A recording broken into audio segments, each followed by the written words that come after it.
You are watching Grace Television.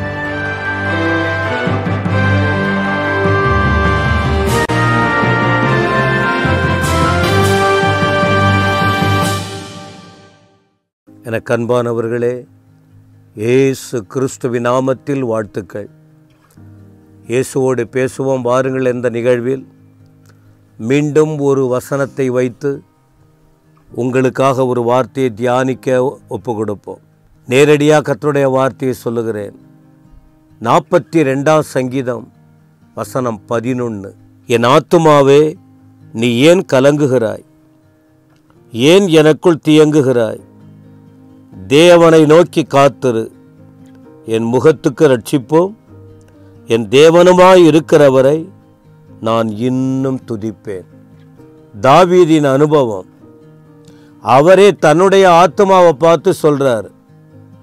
உங்களுக்கு பல முறை சொல்லி இருக்கிறோம், ஒரு மனிதன் 3 தன்மையில் உருவாக்கப்பட்டவன்: ஆவி, ஆத்துமா, சரீரம்.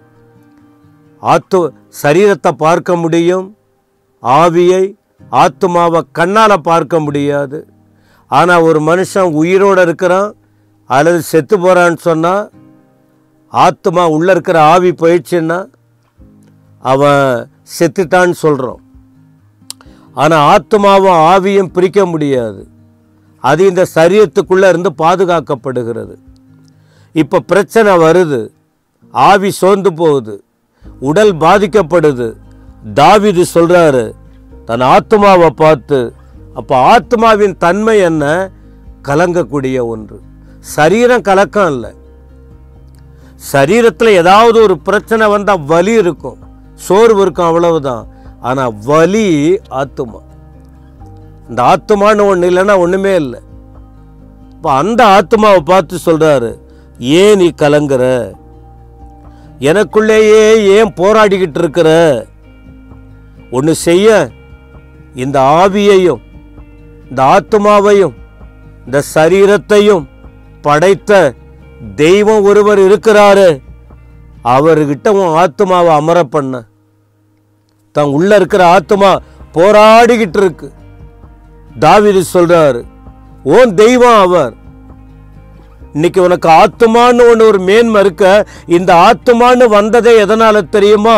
அவர் தன்னுடைய ஜீவ சுவாசம் மூச்சிய ஊதனதுனால தான் இந்த ஆத்மா ஜீவனுள்ள ஆத்மாவா மாறினது. அப்ப ஏன் கலங்கிக்கிட்டு இருக்கணும்? ஏன் கலங்கிக்கிட்டு இருக்கணும்? அவரை நோக்கி காத்திரு. அவர் முகத்திலிருந்து ரட்சிப்பு வரும். அப்படி வரும்போது நான் இன்னும் துதிப்பேன் என்பதாக. அப்போ நாளில் கேட்கிற அருமையானவர்களே, கலங்காதே. ஆத்துமாவே கலங்காதீங்க, கர்த்தர் கூட இருக்கிறார், அவர்கிட்ட அமரணும். தாவீதை போலவே இந்த அனுபவத்தில் சென்ற ஒரு தீர்க்கதரிசி வாழ்க்கையில் கூட அவருக்கு உண்டான பிரச்சனைகளில் அவர் எப்படி அறிக்கையிடுகிறார் பாருங்கள். எரேமியா என்ற ஒரு தீர்க்கதரிசி, புலம்பல் தீர்க்கதரிசன புஸ்தகம், புலம்பல் 3ஆம் அதிகாரத்தின் 17 முதல், புலம்பல் 3:17 முதல்.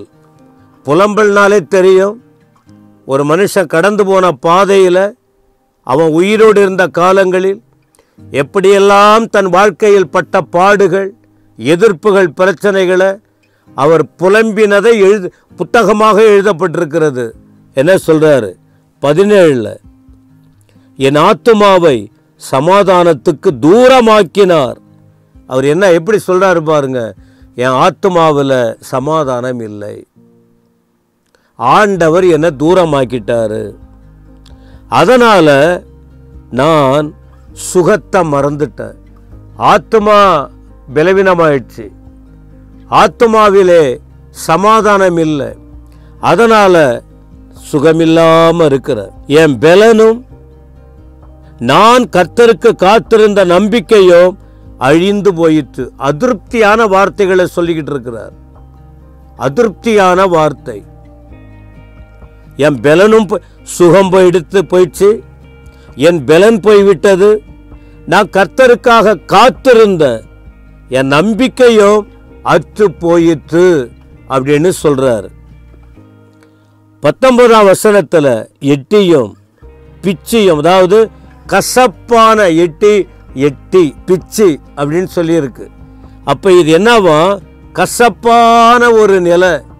அவர் சொல்றாரு, என் சிறுமையையும் என் தவிப்பையும் நினைத்தருளும். இப்போ நீங்க கவனிக்கணும், கசப்பான அனுபவம் வரும்போது, பலனற்று போகும்போது, சுகவீனம் வரும்போது, ஆத்துமாவில் சமாதானத்தை இழக்கும் போது வாய்ப்புகள் இருக்கிறது.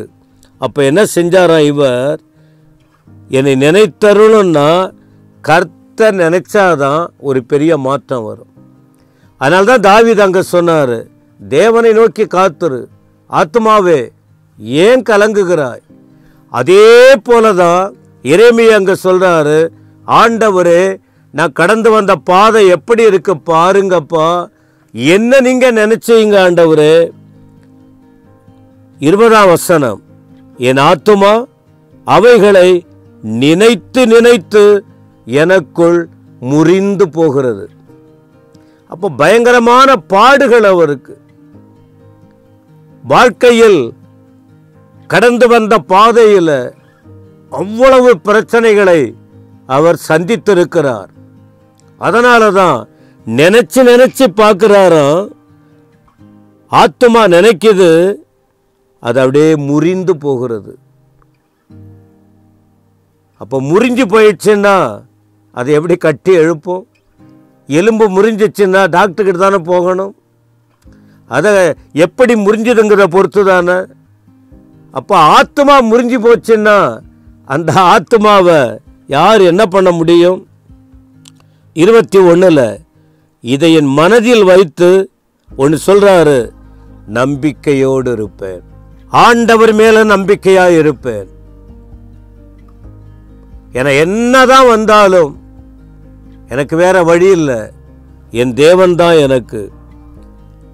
அது இன்னொரு வார்த்தை சொல்றாரு பாருங்க, 22ஆம் வசனம், நான் நிர்மூலமாகாது இருக்கிறது கர்த்தருடைய கிருபையே, அவருடைய இரக்கங்களுக்கு முடிவில்லை, அவைகள் காலைதோறும் புதியவைகள், உமது உண்மை பெரிதாய் இருக்கிறது, கர்த்தர் என் பங்கு என்று என் ஆத்துமா சொல்லோ, ஆகையால் அவரிடத்தில் நம்பிக்கையாய் இருப்பேன். கர்த்தருக்கு காத்திருக்கிறவர்களும் தம்மை தேடுகிற ஆத்துமாவுக்கும் கர்த்தர் நல்லவர். எத்தனை பேருக்கு இந்த வார்த்தைங்க விளங்குச்சு? தலைப்பு ஆத்துமா, நிகழ்வு ஆத்துமா சோர்ந்து போகுது, கலங்குது. தாவீதின் முடிவும் எரேமியாவின் முடிவும் என்ன?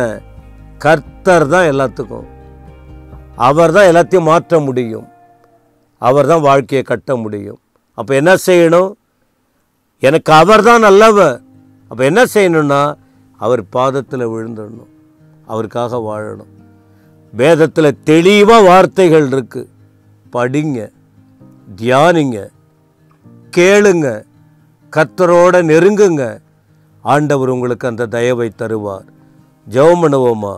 இந்த வார்த்தைகளை கேட்ட ஒவ்வொருவர் மீதும் நீங்கள் இறங்கும் வசன தெளிவை எல்லாருக்கும் தாரு ஆண்டவரே, தெளிவடையட்டும். எங்களுக்கு நீங்கள் இருக்கிறீங்க, அற்புதத்தை ஜனங்கள் பெற்றுக்கொள்ளட்டும். ஆத்மா முறிஞ்சு போக வேணாம், நீங்கள் கூட இருந்து காயங்கட்டும், வாழ்க்கையை உயிர்ப்பியும். உமக்கு ஸ்தோத்திரம், ஸ்தோத்திரம். இயேசுவின் நாமத்தில் பிதாவே, ஆமென், ஆமென்.